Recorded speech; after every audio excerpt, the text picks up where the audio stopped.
오늘 집회에 참여해 주신 여러분 모두에게 감사드립니다. 은혜로운 찬양해 주신 우리 곽형훈님 너무너무 감사드리고요. 우리 옆에 계시는 분과 사랑의 인사 나누시겠습니다.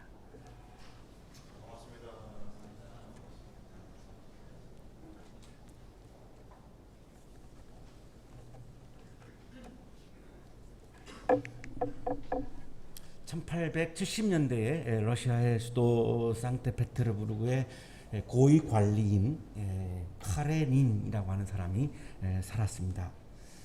이 카레닌의 아내가 안나 카레니나입니다. 그녀는 아주 매력적인 그런 여성이었습니다. 남편을 굉장히 또 존경하는 마음도 있었고 또 아들을 굉장히 사랑하는 마음도 있었습니다. 근데 오빠가 스테판인데 오빠가 바람을 피우는 바람에 오빠 부부가 사이가 안 좋아졌습니다. 그래서 이 오빠 부부의 화해를 위해서 모스크바로 갑니다. 모스크바 역에 딱 내리는 순간 그 역에서 브론스키라고 하는 아주 잘생긴 그런 청년을 만나게 되는데 이 브론스키가 안나를 보고 한눈에 반해버립니다. 굉장히 매력이 넘쳤던 것 같습니다. 그래서 불륜 커플이 시작이 됩니다. 안나는 아주 위선으로 점철되어 있는 그 자신들도 숨어서 즐기는 이런 사교계의 사람들로부터 아주 질타를 받고 또한 파문을 당하는 그런 또한 고통을 당하기도 합니다. 그러나 남편과 이혼하지 않습니다. 그러는 사이에 브론스키 사이에서 아기가 또한 태어납니다. 안나는 브론스키를 굉장히 사랑했다라고 이렇게 사람들한테 내 사랑은 진실이라고 이야기를 합니다. 외국 여행도 같이 가고 시골에 가서 호사스러운 생활도 하고 그러나 행복으로부터 두 사람은 자꾸만 멀어집니다.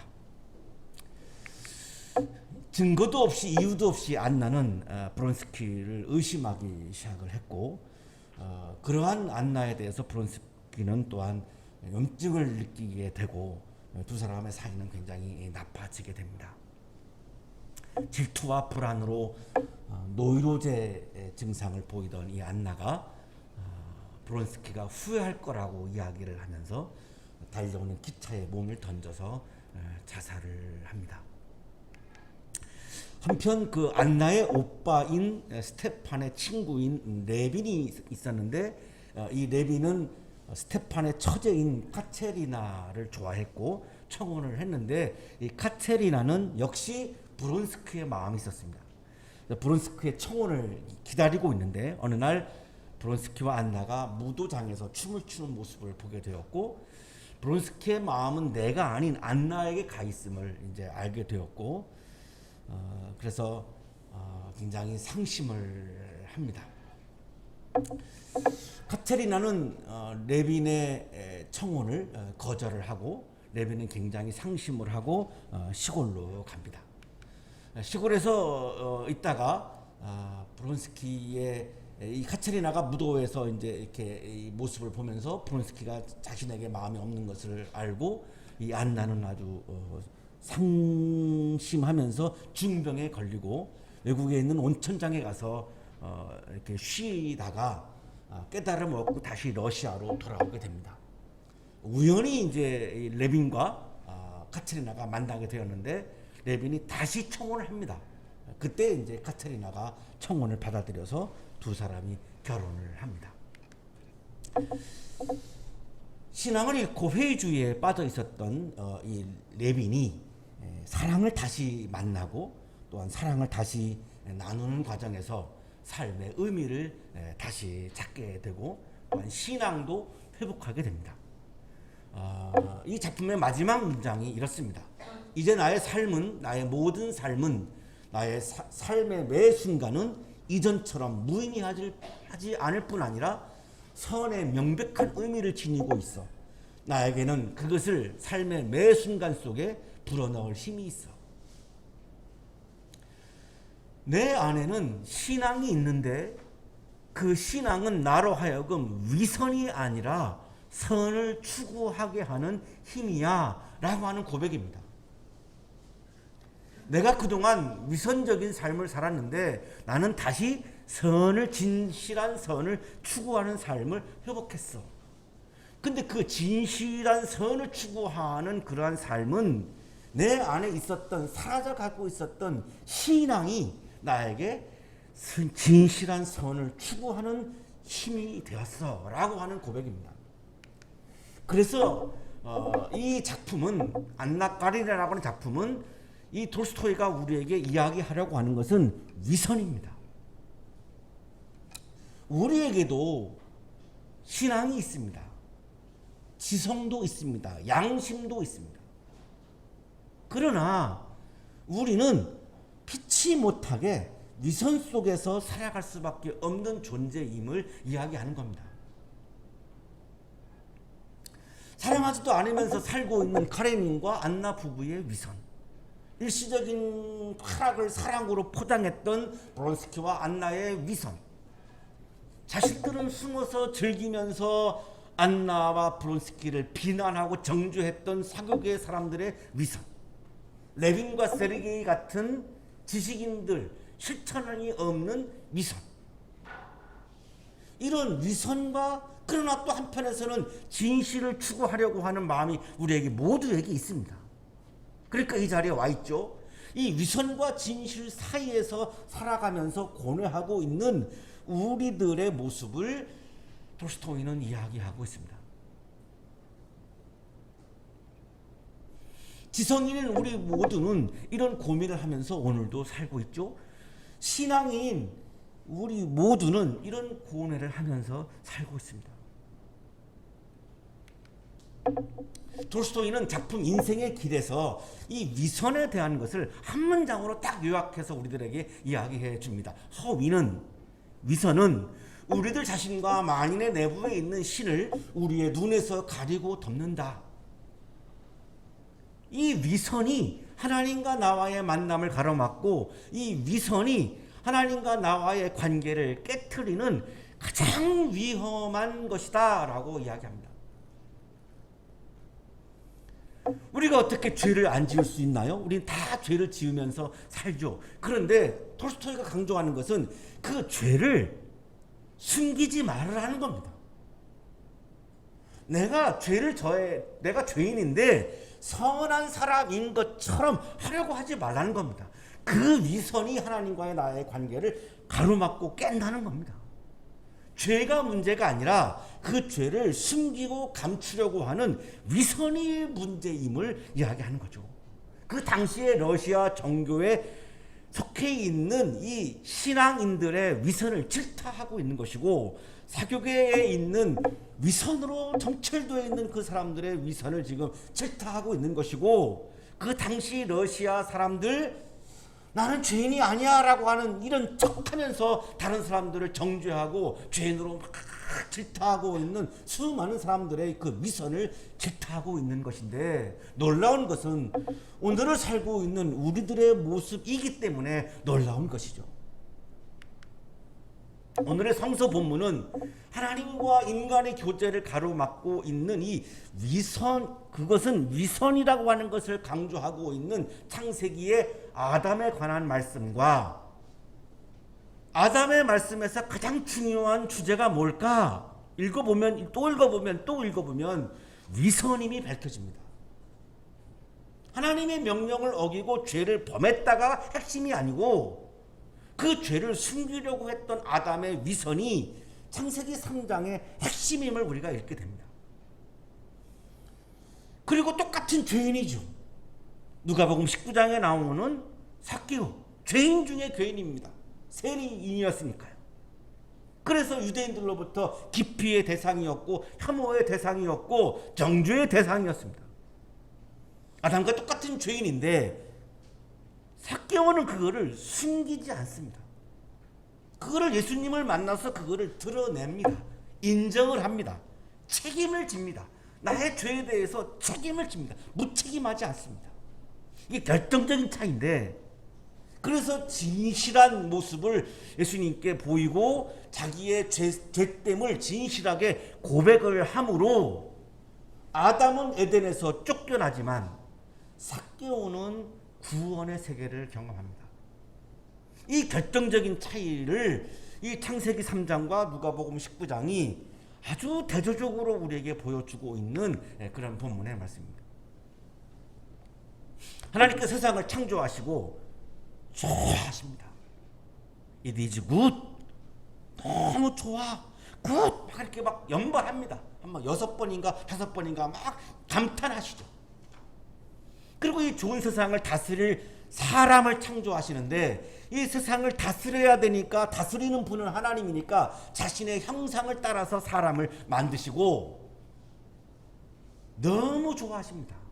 사람을 만드시고 나서는 막 너무 좋아하세요. 자신을 닮았으니까 얼마나 좋겠습니까? 여기 교수님들은 자식을 키우면서 난 똑같이 자식들을 똑같이 사랑한다라고 말씀하시지만 거짓말입니다. 부모를, 나를, 아빠를, 엄마도 안 해요. 아빠를 더 닮은 자녀를 더 좋아하게 돼 있어요. 어쩔 수 없어요. 나를 닮은 사람을 좋아합니다. 하나님도 자신을 닮은 이 사람을 너무나 좋았던 거죠. 너무너무 좋아하죠.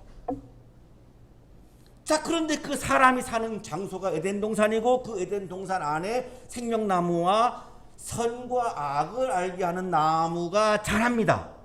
그리고 사람을 관리자로 세우시면서 이 선과 악을 알게 하는 나무의 열매를 따먹지 말아라라고 명령합니다. 그 이유는 그거를 먹으면 선과 악을 알게 되어서 선과 악을 판단하게 되고 선과 악을 판단하는 것은 하나님의 영역이기 때문에 그것은 하나님이 되려고 하는 시도이기 때문에 먹지 말라고 얘기하시죠. 그런데 아담이 하나님의 명령을 거부하고 따먹습니다.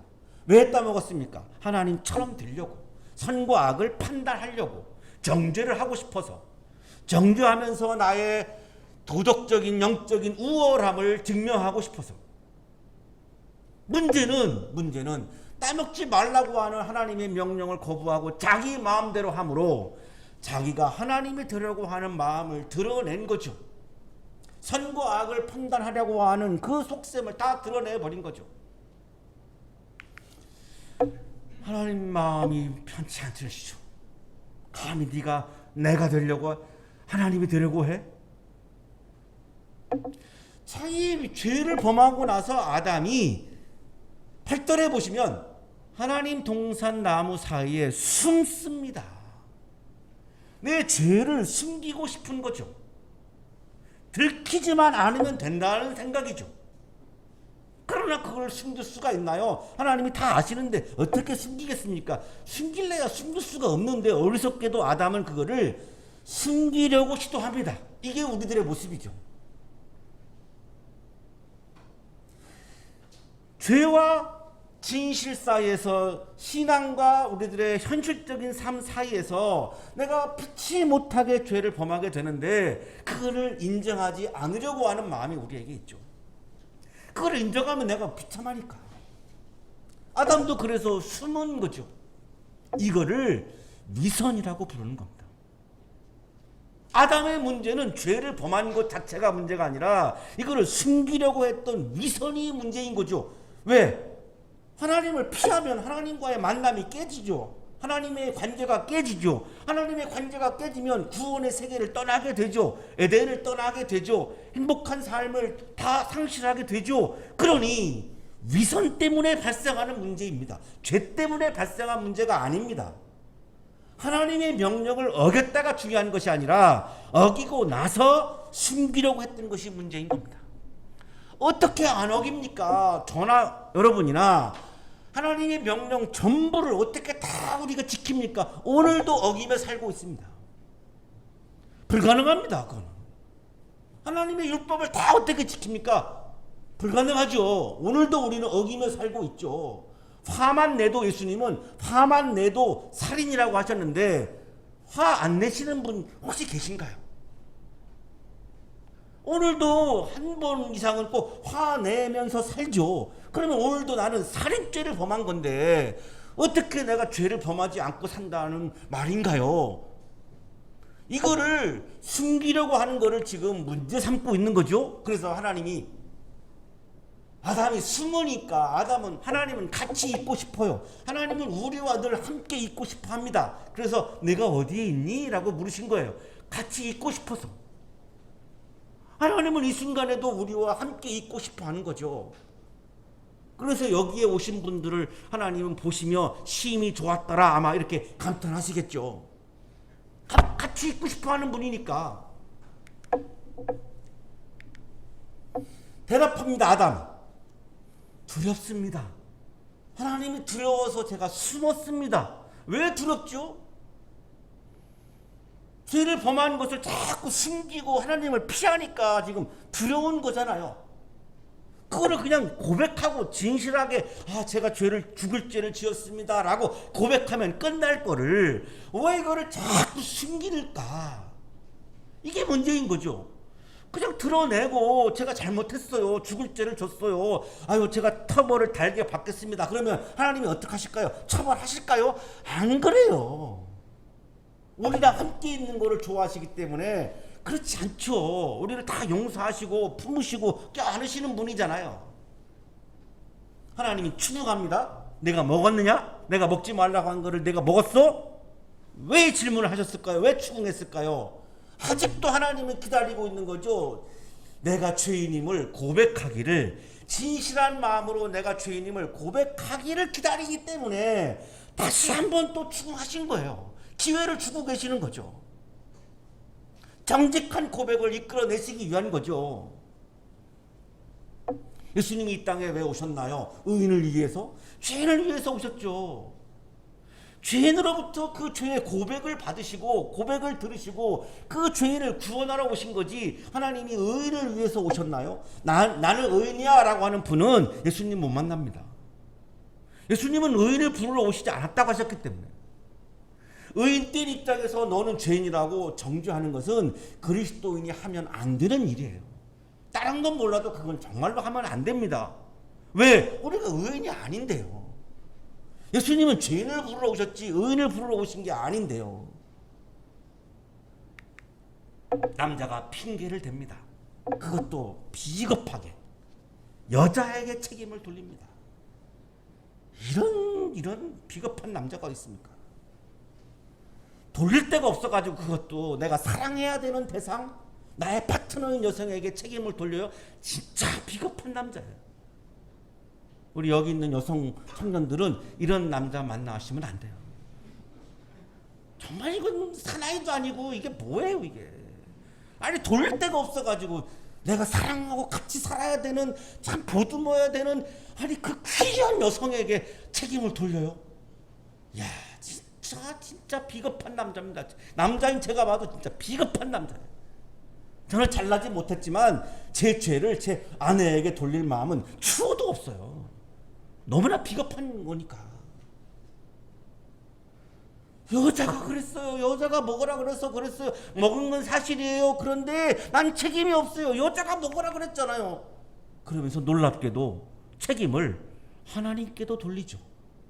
그 여자를 하나님이 보내셨잖아요. 왜 나한테 여자를 보냈어요? 하나님께 책임이 있잖아요. 이야, 어떻게 이럴 수가 있나요? 하나님께서 저와 함께 살라고 짝지어 주신 여자, 하나님께서 짝지어 주신 여자를 왜 강조할까요? 하나님도 책임이 있잖아요. 난 책임이 없어요. 이런 사람이 어디 있습니까? 이런 사람이. 하나님께서 이런 위선적이고 무책임한 사람에게 어떻게 에덴 동산의 관리를 맡기겠습니까? 그래서 에덴 동산에서 내보내시죠. 아담의 삶은 비극적인 삶으로 끝납니다. 한번 살아가는 우리의 인생을 이렇게 살 수는 없죠. 아담처럼 비극적인 삶으로 끝낼 수는 없잖아요. 어떻게 해야 되느냐? 그 답이 누가복음에 있습니다.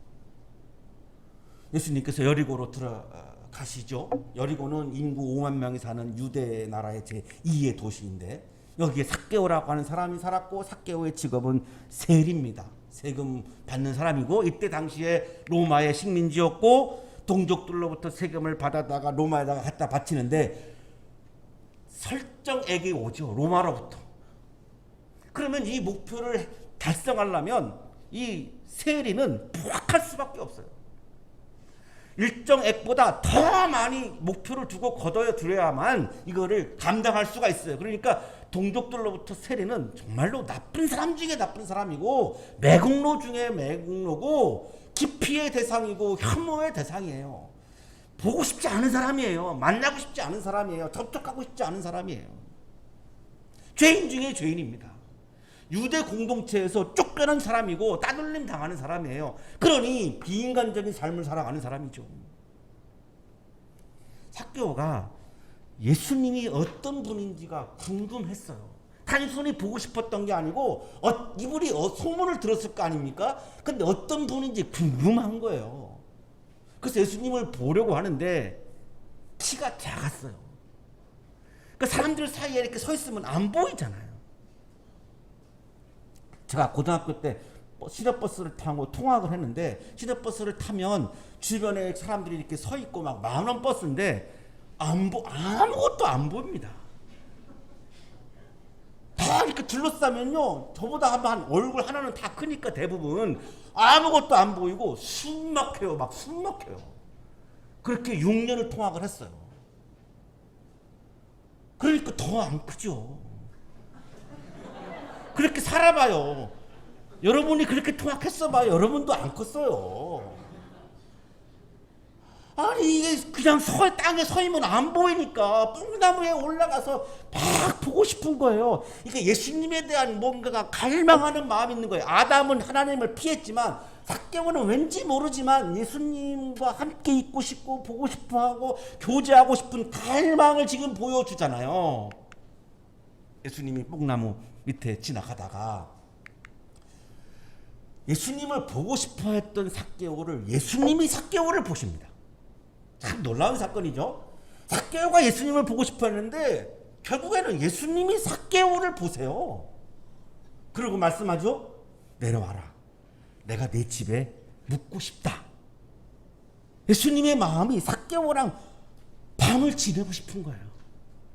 밤을 지내면서 교제하고 싶은 거예요. 이게 예수님의 마음이고 하나님의 마음이에요. 내가 어디에, 하나님도 아담에게 물었잖아요. 내가 어디에 있니? 아담하고 함께 있고 싶었거든요. 자, 예수님도 삭개오가 죄인 중에 죄인이지만 그거 따지지 않으십니다. 예수님은 그걸 따지는 게 아니고 그걸 정죄하시는 분이 아니라 죄인임에도 불구하고 그냥 함께 있고 싶은 거예요.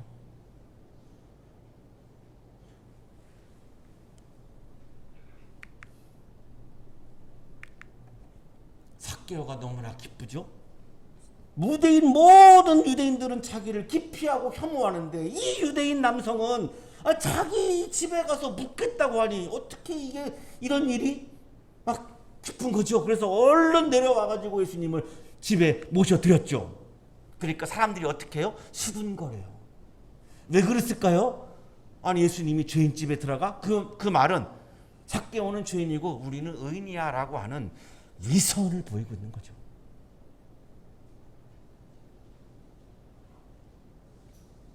여기서 우리가 수군거리는 사람으로 남을 것이냐 삭개오 같은 사람으로 남을 것이냐라고 하는 갈림길에 우리가 서게 됩니다.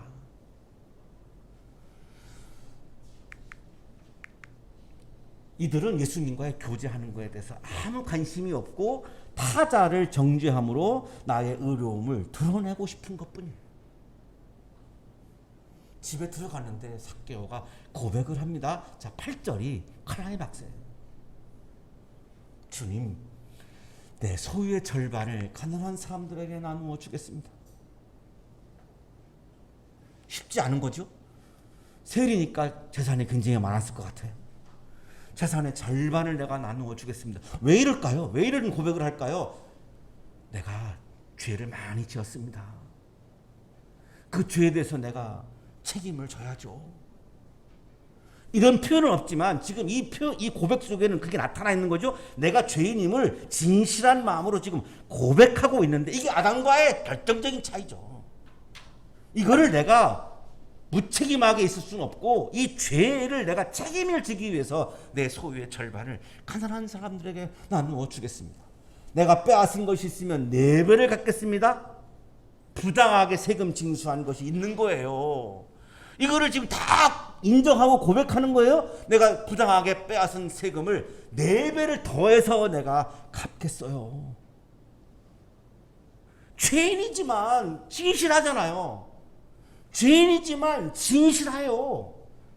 죄인이냐 아니냐의 문제가 아니라 진실하냐 위선이냐의 문제라는 거죠. 삭개오는 지금 죄인이지만 진실합니다. 자기의 과거를 다 인정하고 죄인임을 다 인정하고 4배를 갚는다라고 하는 출애굽기 22장 1절에 나와 있는 율법을 따르면서 예수님께 고백을 해요. 예수님에게는 이게 중요했던 거예요. 죄인이냐 아니냐가 중요한 것이 아니라 이 사람이 내 앞에서 진실하냐 진실하지 않느냐를 예수님은 중요하게 본 거예요. 우리 청년들이 앞으로 살아가시면서 내가 실수도 할 수도 있고 잘못할 수도 있고 순간적인 내 욕심 때문에 뭐 이렇게 죄를 범할 수도 있고 그렇습니다. 당연한 거예요. 그거에 대해서 너무 죄책감에 깊이 빠져가지고 자기를 부정하고 막 자기를 비하하고 그러지 말라는 거예요. 얼른 그거를 주님 앞에서 내가 그냥 인정하고 그냥 그걸 내가 고백하고 나의 진실한 모습을 보이면 주님은 여러분을 다 용서하시고 다시 품으시고 함께 있고 싶어 하시기 때문에 다시 주님과 함께 동행하는 삶을 살아갈 수 있거든요. 그거에 대해서 너무 막 깊이 죄책감에 빠져가지고 그러지 마시라는 거예요. 앞으로 살아가시면서 예수님이 그때 그 진실한 모습을 보면서 위선이 아닌 진실한 모습을 보면서 선포하시죠. 오늘 구원이 이 집에 이르렀다. 삭개오가 구원 받은 거죠. 아멘 하셨어야 되는데 삭개오가 구원받은 거지 내가 구원받은 게 아니잖아요. 이렇게 생각하시는 것 같은데 이 삭개오의 사건은 삭개오에게서 끝나는 게 아니라 오늘날 나에게서도 일어나는 사건이기 때문에 이게 성경 말씀인 거지 옛날 얘기가 아니거든요. 이 삭개오는 이미 죽어서 세상에 존재하지도 않아요. 삭개오가 중요한 게 아니라 내가 중요한 거거든요. 내가 이 구원 선포를 하나님께 예수님께 듣고 내가 구원의 기쁨을 누리면서 오늘도 내가 힘차게 내가 기쁘게 살아야 되잖아요. 그런데 지금 오늘 구원이 이 집에 이르렀다. 이 말씀은 다우다에게 구원이 이르렀다. 이 선포인데 다우다가 하면 안 했어요 지금. 예수님이 얼마나 민망해요. 정말로 다우다와 함께 있고 싶어서 예수님이 기껏 다우다에게 구원이 이르렀어. 기껏 이렇게 말씀하셨는데 다우다는 듣는 둥 마는 둥 하면 그렇게 말씀하신 예수님이 너무 민망하시죠. 그쵸 다우다 그쵸. 다우다가 그래도 진실하셔서 지금 고개 끄덕끄덕하면서 인정하셨어요. 여기서 부정하면 그게 위선이에요. 이 채플의 자리는 우리와 함께 있고 싶어 하시는 예수님의 그 마음을 보고 우리도 예수님과 함께 있고 싶어서 오는 자리이고 내가 잘나서 의로워서 오는 자리가 아니라 내가 늘 죄인이기 때문에 그 나의 죄인됨을 주님 앞에 진실하게 찬송을 통해서 기도를 통해서 이 말씀을 통해서 내가 주님 앞에 진실하게 그거를 인정하고 고백하기 위해서 오는 자리가 채플의 자리죠. 여기 거룩한 사람들이 오는 자리가 아니죠. 그래서 예수님이 이렇게 말씀하시죠. 아브라함의 자손이야. 이게 무슨 말이죠? 유대인 공동체의 일원이야. 이제는 따돌림 당하는 그래서 비인간적인 삶을 살아가는 그런 존재가 아니라 이제는 유대 공동체의 일원이 되어지는 그런 구원받은 사람, 이제는 인간다운 삶을 살아가는 사람 대접을 받으며 살아가는 하나님의 형상을 회복한 사람이야. 이런 뜻이에요. 이게 얼마나 감격스러워요. 죄인 중에 죄인이라고 하는 삭개오가 우리보다 더 죄인인 삭개오가 주님의 구원 선포를 들으며 구원의 기쁨을 경험하고 있는 그런 감격스러운 장면이에요. 하지만 아담은 이 경험을 하지 못했어요. 비극의 주인공이었어요. 주님이 우리에게 보시는 것은 죄를 지었냐 안 지었냐의 문제가 아니라 주님 앞에 와서 나의 진실한 모습을 보이고 진실한 고백을 하는 것, 주님은 그거를 우리에게 원하십니다. 매일의 일상의 삶 속에서 불가피하게 우리가 죄를 범하며 살지만 채플의 자리에 나와서 그 죄를 진실하게 주님 앞에 고백하며 오늘 구원이 너에게 이르렀다라고 하는 이 구원의 기쁨을 경험하고 주님과 아름다운 교제를 나누며 인간다운 삶을 회복하고 경험하는, 오늘도 인간답게 기쁘게 살아가는, 사람다운 삶을 기쁘게 살아가는 여러분의 삶이 되시기를 간절히 축원합니다.